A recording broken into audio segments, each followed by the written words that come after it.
नमस्कार, न्यूज 24 देख रहे हैं आप। मैं हूं आशुकेश तिवारी, मेरे साथ है सुकेश रंजन और आप न्यूज 24 का खास कार्यक्रम देख रहे हैं 24 की रेस बताएंगे सुकेश। कल यानी 4 मार्च को एसबीआई सुप्रीम कोर्ट पहुंचा। सुप्रीम कोर्ट किस लिए पहुंचा? इलेक्टोरल बॉन्ड्स को लेकर पहुंचा। सुप्रीम कोर्ट ने पिछले महीने 15 फरवरी के आदेश दिए थे कि आपको 6 मार्च तक जितने भी इलेक्टोरल बॉन्ड से रिलेटेड डेटा है आपको इलेक्शन कमीशन को सौंपना होगा और इलेक्शन कमीशन 13 मार्च को उसे पब्लिकली अवेल करेगा अपने वेबसाइट पे। अब एसबीआई पहुंचा और बोला है कि बहुत कम टाइम था, बहुत ज्यादा उलझने हैं, बहुत ज्यादा डेटा है हमारे पास, तो हम इकट्ठा नहीं कर पाए, हमें जून तक का टाइम दे दीजिए। अभी मार्च है, अप्रैल मई जून यानी लगभग 2 महीने का एक्सटेंशन मांग लिया। अब इसके बाद से राजनीति गर्मा गई है। विपक्ष बोल रहा है कि भ्रष्टाचार को छुपाने के लिए, पर्दा डालने के लिए एसबीआई टाइम मांग रहा है। सर, ये जो टाइम मांगा है एसबीआई ने, मैं डेटा इंजीनियर नहीं हूं, ना ही डेटा साइंटिस्ट हूं, लेकिन अभी के टाइम में डिजिटल एरा में सारे डेटा डिजिटली स्टोर होते होंगे, तो मैं नहीं भी समझूंगा तो अगर एक डेटा को कंबाइन करके आपको पेश करना होगा तो एक ईमेल या फिर जो भी आपका प्रोसीजर हो आप फॉलो करेंगे। ये जो जून तक का टाइम मांगा गया है वो कितने हद तक सही है? ये टाइमिंग सस्पेक्ट है। जिस समय ये समय मांगा गया है वो भी सस्पेक्ट है, जितना समय मांगा गया है वो भी सस्पेक्ट है। मैंने कई लोगों से बात की, हम डिजिटल इंडिया के वर्ल्ड में हैं, तो आराम से किसी को हजम नहीं हो रही बात कि इसको प्रिपेयर करने के लिए और 2 महीना चाहिए होगा। करीब 1 महीना ऑलरेडी हो चुका है जी। 20 एक दिन मुझे लगता है कि इस वर्डिक्ट के हो चुके हैं। पिछले कुछ दिनों में कुछ बड़े अच्छे फैसले जो हमारे पॉलिटिकल सिस्टम को क्लींस करने के लिए बहुत जरूरी थे, वो 2 बड़े ऐतिहासिक फैसले आए। एक ये इलेक्टोरल बॉन्ड को लेकर, उसके बारे में जानकारी है, हमने पहले भी वीडियो किया है जी। कि कैसे अब आपको उसको सार्वजनिक करना पड़ेगा, कैसे वेबसाइट पे ये डालना पड़ेगा कि किसको कितने पैसे मिले, और एसबीआई को ये सार्वजनिक करनी पड़ेगी, पब्लिक करनी पड़ेगी चीजें, क्योंकि ये आपका अधिकार है। जनता को ये जानने का अधिकार है कि किस संस्था ने किस पॉलिटिकल पार्टी को कितना चंदा दिया, for the sake of transparency. हम सब ट्रांसपेरेंसी की बात करते हैं। आप किसी भी नेता से बात कर लो, वो किसी भी दल का हो, चाहे वो ईमानदार हो चाहे कि वो भ्रष्ट हो, वो भ्रष्टाचार को एक बड़ा मुद्दा बनाता है। वो पब्लिक लाइफ में ट्रांसपेरेंसी की बात करता है जी। तो ये एक फैसला इलेक्टोरल बॉन्ड को लेके, और दूसरा फैसला जिस पे हमने कल भी चर्चा की, वो जो इम्यूनिटी है एमपी एंड एमएलएस को, कि हाउस में आप जो भी करें आप इम्यून हैं। तो सुप्रीम कोर्ट ने कहा कि भ्रष्टाचार के मामले में ये इम्यूनिटी नहीं चलेगी। आपने पैसे लेकर किसी को वोट दे दिया, आपने पैसे लेकर किसी के इंटरेस्ट में सवाल पूछ लिए, इसमें आपको छूट नहीं मिलने वाली, क्योंकि आप माननीय हैं। ये दोनों फैसले मील का पत्थर हैं आज की राजनीति में जी। अब जो ट्रांसपेरेंसी की बात करते हैं जो पॉलिटिकल पार्टी के लोग, और जो कि सभी करते हैं, कांग्रेस कहती है कि हम राइट टू इंफॉर्मेशन लेकर आए जी, इसी से तो सारी चीजें सामने आई। हमारे खिलाफ जो भ्रष्टाचार का मामला आया, उनका कहना है कि सीएजी ने उस समय उसको रेज किया, कोर्ट में वो साबित नहीं हो पाया, लेकिन हमारे ऊपर जो भ्रष्टाचार का मामला आया वो राइट टू इंफॉर्मेशन की वजह से आया। जी। बीजेपी, नरेंद्र मोदी जो प्रधानमंत्री हैं, उन्होंने कल इस फैसले की भूरी भूरी प्रशंसा की है जो कल आया है जी, कि किसी को इम्यूनिटी नहीं मिलनी चाहिए। प्रधानमंत्री इसके विरोधी भी हैं। भाजपा स्वच्छ राजनीति की बात भी करती है। तो ओनस जो है वो अब इन दलों पे बनता है कि क्या ये सब कुछ सामने आना चाहिए। लेकिन अभी पहला ओनस जो है वो एसबीआई पे है, जहां से हमने बात शुरू की थी कि एसबीआई ने कहा कि हमको 30 जून तक समय चाहिए जी, क्योंकि बहुत ही कम्बरसम डाटा है और हमको ये फिगर आउट करने में टाइम लगेगा कि किसने किसको कितने पैसे दिए, इलेक्ट्रल बॉन्ड किसने कितने का खरीदा और किसको दिया जी। 30 जून तक ये बात सही है और विपक्ष सही आरोप लगा रहा है कि 30 जून तक चुनाव खत्म हो चुका होगा, नतीजे आ चुके होंगे, नई सरकार बन चुकी होगी, तो इसका कोई असर अभी जनता के मानस पे नहीं पड़ेगा इस बार के चुनाव में जी। विपक्ष इसको बुलाना चाहेगा, कोई भी जो विपक्ष में होगा वो बुलाना चाहेगा, क्योंकि उन्हें लगता है कि सत्तारूढ़ दल को सबसे ज्यादा फेवर दिया गया है। तो कैसे सत्तारूढ़ दल को, ये पहले एक बार रिकैप करना जरूरी है कि किसको कितने पैसे दिए गए, ये जानना जरूरी है दर्शकों को कि इलेक्ट्रल बॉन्ड की बहुत चर्चा हुई है और चूंकि इलेक्ट्रल बॉन्ड करोड़ों में है, हजारों करोड़ में है, इसलिए ये जानना जरूरी है कि किस पार्टी को कितना पैसा मिला है इलेक्ट्रल बॉन्ड के जरिए। तो सबसे ज्यादा जाहिर तौर पे बीजेपी सत्तारूढ़ पार्टी है, तो उसको सबसे ज्यादा 6,566 करोड़, कांग्रेस को 1,123 करोड़, टीएमसी तीसरे नंबर पे है, उसे 1,093 करोड़ जी। बीजेडी चौथे नंबर पे है, उसे 774 करोड़। एक आध दो और पार्टियों का बता दूं, डीएमके कांग्रेस की सहयोगी है, साउथ की बड़ी पार्टी है, तमिलनाडु की 617 करोड़। उसके बाद बीआरएस अगेन साउथ की पार्टी, आजकल सत्ता से बाहर हो गई, 384 करोड़।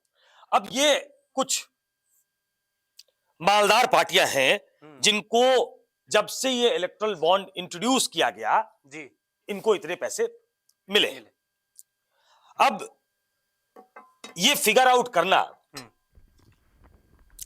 और यहां ये बताना जरूरी है कि आखिर क्यों, ये तो मैंने आपको बता दिया, आगे ये बता दूं कि कितना इलेक्ट्रल बॉन्ड इशू किया गया है। कुल मिलाकर इलेक्ट्रल बॉन्ड 2217 इशू किए गए मेरी जानकारी में, 22,217 इलेक्ट्रल बॉन्ड इशू किए गए। इन्हीं के बारे में फिगर आउट करना है आशुकेश कि ये किनको इशू किए गए। एसबीआई के बारे में जानना जरूरी है।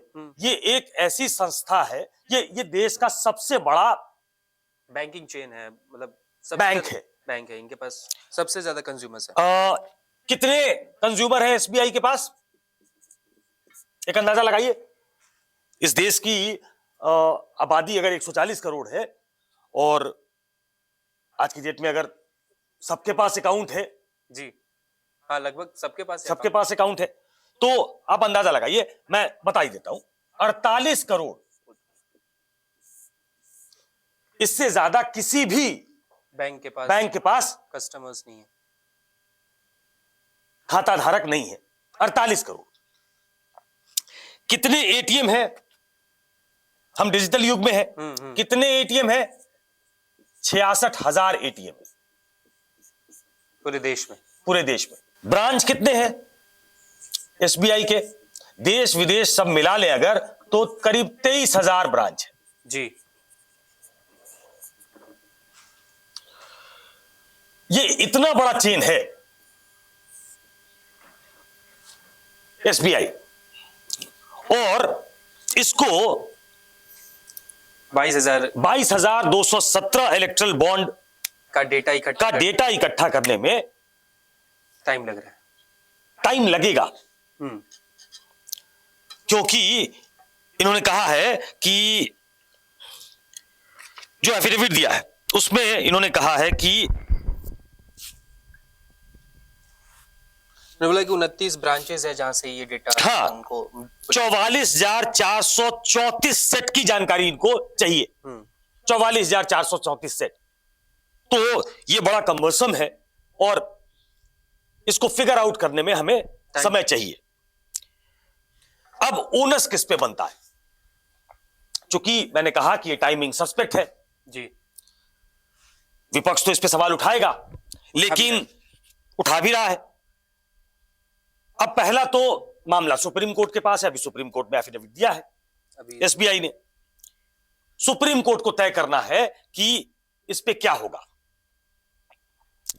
मैं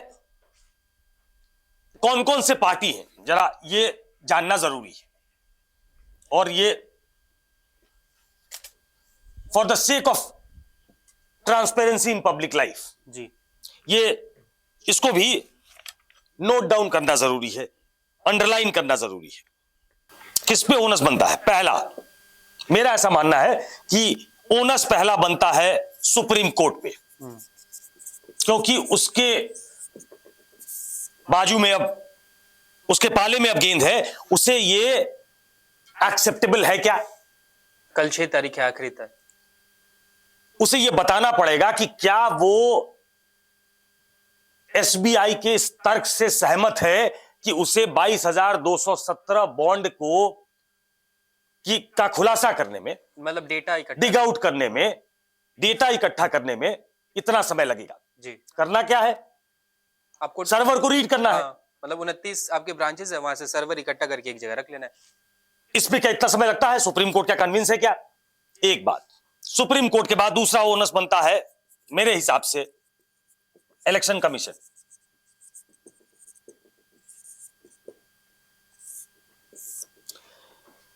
देश में चुनाव आयोग एक ऐसी संस्था है जी, जिसपे यह जिम्मेदारी है कि चुनाव फ्री और फेयर हो, और मैं बार बार उसमें जोड़ता हूं कि वो लेवल प्लेइंग फील्ड भी दिखना चाहिए, दिलाए।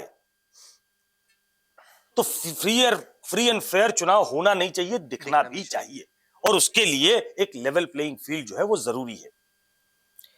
तो इलेक्शन कमीशन को बीच में आना चाहिए और कहना चाहिए कि ये ट्रांसपेरेंसी के हक में है, और हम चूंकि सब ट्रांसपेरेंट होना चाहते हैं, इसलिए ये काम करिए जी, और जल्दी करिए। सुप्रीम कोर्ट ने जो कहा है उसके मुताबिक करिए। इलेक्शन कमीशन को बीच में आना चाहिए। 3 गवर्नमेंट, मुझे लगता है कि ये ओनस गवर्नमेंट पे है कि वो ये बताए कि इंस्ट्रक्ट करे, रादर एसबीआई फाइनेंस मिनिस्ट्री के अंदर आता, प्राइम मिनिस्टर इंस्ट्रक्ट करें सरकार को, मंत्री को चाहिए कि वो एसबीआई को इंस्ट्रक्ट करे कि आप इसे टाइम बाउंड मैनर में करके दीजिए जो सुप्रीम कोर्ट ने कहा है, चाहे आपको ज्यादा लोग लगाने पड़े इस पे, लेकिन आप करिए। तो ये ओनस प्राइम मिनिस्टर और फाइनेंस मिनिस्ट्री पे बनता है। और चौथा एसबीआई पे तो बनता ही बनता है कि वो देश की जनता के सामने सारा ये डेटा रखे, और जो उसने समय मांगा है उसके पहले रखे। सर, एसबीआई अभी आपने बताया इतना बड़ा ब्रांच है, 48 करोड़ यूजर्स, कंज्यूमर्स हैं इसके, एटीएम्स हैं, ब्रांचेस हैं। जब ऐसे नॉर्मल भी, मैं बहुत ही एक आम नागरिक के तौर पे अगर देखूं, तो मेरे को अपना अकाउंट ट्रांसफर कराना होता है तो मैं जाता हूँ, ये एप्लीकेशन देता हूँ, 2-3 दिनों का टाइम लगता है, मैनेजर साइन करके देता है, अकाउंट ट्रांसफर हो जाता है कि स्टेट में। अब समझिए इलेक्टोरल बॉन्ड का मामला है, और इलेक्टोरल बॉन्ड यानी पॉलिटिकल पार्टीज को चंदा इकट्ठा हो रहा है, इसके लिए एक अलग सिस्टम बनाया गया होगा। एसबीआई ने अपने जो एफिडेविट है उसमें भी ये बोला है कि हमने एक अलग सिस्टम बनाया था, उसमें मापदंड जो थे कि नाम एनोनिमस रहे, उसके लिए बहुत सारी तैयारियां भी की थी। अब जब वो सारी तैयारियां एसबीआई ने ही की है, 29 अकाउंट्स अलग से बनाए गए हैं, 29 ब्रांचेस को सिलेक्ट किए गए हैं, तो ऑब्वियसली उन ब्रांचेस पे ज्यादा ध्यान दिया जाता होगा, ज्यादा डेटा उनका अच्छे से रखा जाता होगा। फिर भी इतना टाइम, ये लोगों का जो ट्रस्ट है इलेक्शन को लेके, या फिर ये बात भी कि सुप्रीम कोर्ट ने अगर आपको आदेश दिया, भारत की सबसे बड़ी कोर्ट, चीफ जस्टिस भी बोल रहे हैं। मैं एक कदम आगे जाता हूं, मैं कहता हूं कि सुप्रीम कोर्ट ये कह सकता है कि हम एक एक्सपर्ट्स की कमिटी अपॉइंट करते हैं, अगर आपको दिक्कत है तो हम कमिटी अपॉइंट करते हैं जो ये फिगर आउट करेगी कि किसने कितना चंदा किस पार्टी को दिया है, और वो कमिटी इस काम को जल्दी कर लेगी।